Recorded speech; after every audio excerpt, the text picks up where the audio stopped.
Guys, तो अभी हम निकल रहे हैं बस रेलवे स्टेशन के लिए। बहुत ज़्यादा रश है, ईद का टाइम है, तीसरी ईद चल रही है।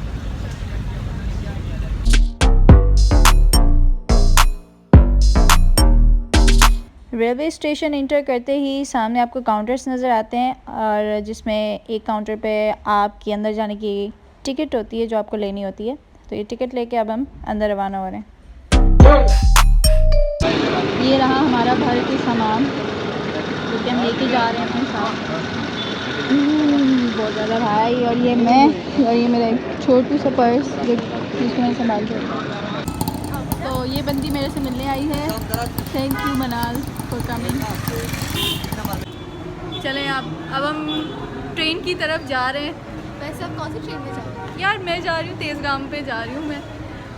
हाँ, और तो डायरेक्ट गुजरातवाला जाओगे ना? हाँ, डायरेक्ट हम जाएंगे नानी के घर गुजरावाला में। वो हमारा इंतज़ार कर रही हैं। तो और लेट पहुँच हर व्लॉग में ये बंदी होती है मेरे साथ।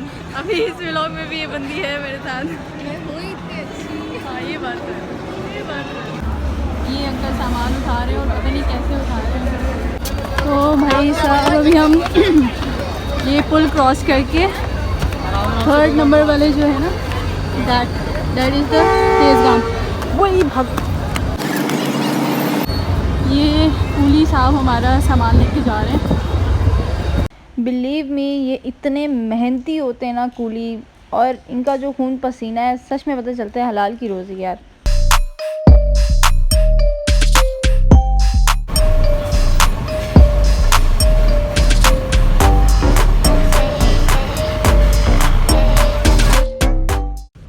ट्रेन के सफ़र की सबसे अच्छी बात मुझे जो लगती है वो ये है कि हर जगह आपको सिर्फ ग्रीनरी नज़र आएगी, या तो पहाड़ नज़र आएंगे या फिर टर्बाइंस वगैरह नज़र आएंगी, तो आंखों को ठंडक मिल जाती है।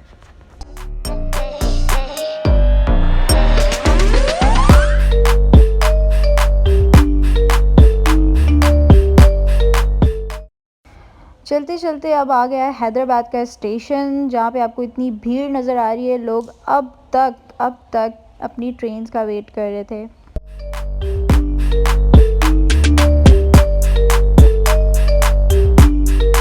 फिर आया टंडो आदम का स्टेशन, जहाँ पर मेरी एक प्यारी सी दोस्त स्वालिया मेरे लिए केक और कुछ सामान वगैरह लेकर आई थी खाने पीने का। थैंक यू सो मच यार।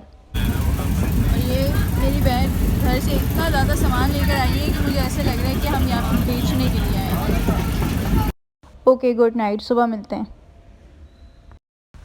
सुबह जब आँख खुली तो सामने मुल्तान का स्टेशन था, और मुल्तान के स्टेशन का जो नज़ारा था खुद ही देख लें। हेलो गाइस, तो जैसे हम पंजाब में पहुँचे हैं तो यहाँ पर बहुत सर्दी हो गई है, और हमारी जो ट्रेन है ना वो भी स्टॉप हुई है बिकॉज रेड सिग्नल हुआ हुआ है। मुल्तान का स्टेशन आया हुआ है और बहुत ज़्यादा सर्दी हो गई, और कराची वालों के लिए ये सर्दी इनफ है। लाइटनिंग भी हो रही थी and everything was going on.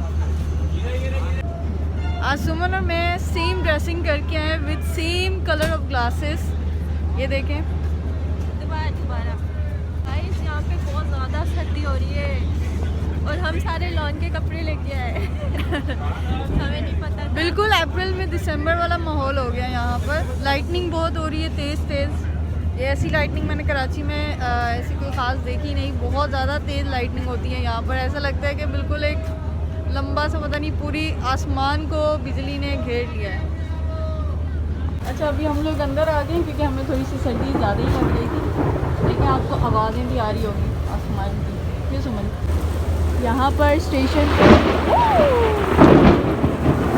25 minute रुकी है और इतनी तेज़ लाइटनिंग वाली बारिश स्टार्ट हो गई है। पहले तो बहुत हल्की सी थी, और अब आप देख सकते हैं मुल्तान स्टेशन पे हम खड़े हुए और इतनी तेज़ बारिश हो रही है। Can you believe? ये देखिए भाई,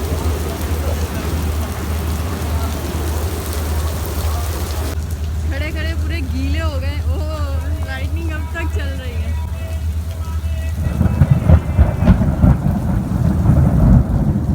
तेज़ सर्दी में हमने एंजॉय कर रहे हैं वेदर को। तूफानी बारिश हो रही है, यू जस्ट कांट बिलीव। तरफ से देखें, सुबह सुबह बारिश का मौसम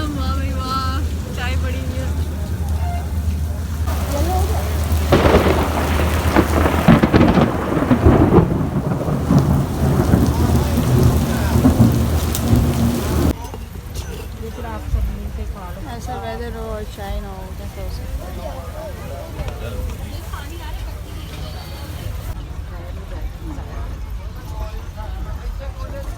है। चलिए भाई लाहौर का स्टेशन आ गया है, इसी तरह से भी आपको दिखाता हूँ।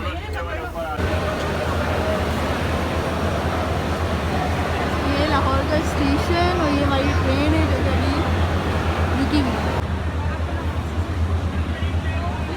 ट्रेन से बाहर मुँह निकाल दिया। हाँ, finally we have reached to Gujranwala station. एक तो ये हमारा छोटू कज़न, उसको इस पर बिठा के लेके जा रही है ये देखें सुमन के काम, छोटे से हमारे कज़न को इस तरह बिठा के लेके जा रही है वो भी झूला ले रहा है। चले भाई इस तरह आगे हमारा गुजरांवाला के स्टेशन और अभी हम बाहर जा रहे हैं। बहुत बहुत बहुत इंजॉय किया पूरे सफ़र को। मौसम देखिए बिल्कुल काले बादल आए हुए और बारिश का मौसम, ठंडी ठंडी हवाएं। चलेंगी, अल्लाह हाफ़िज़।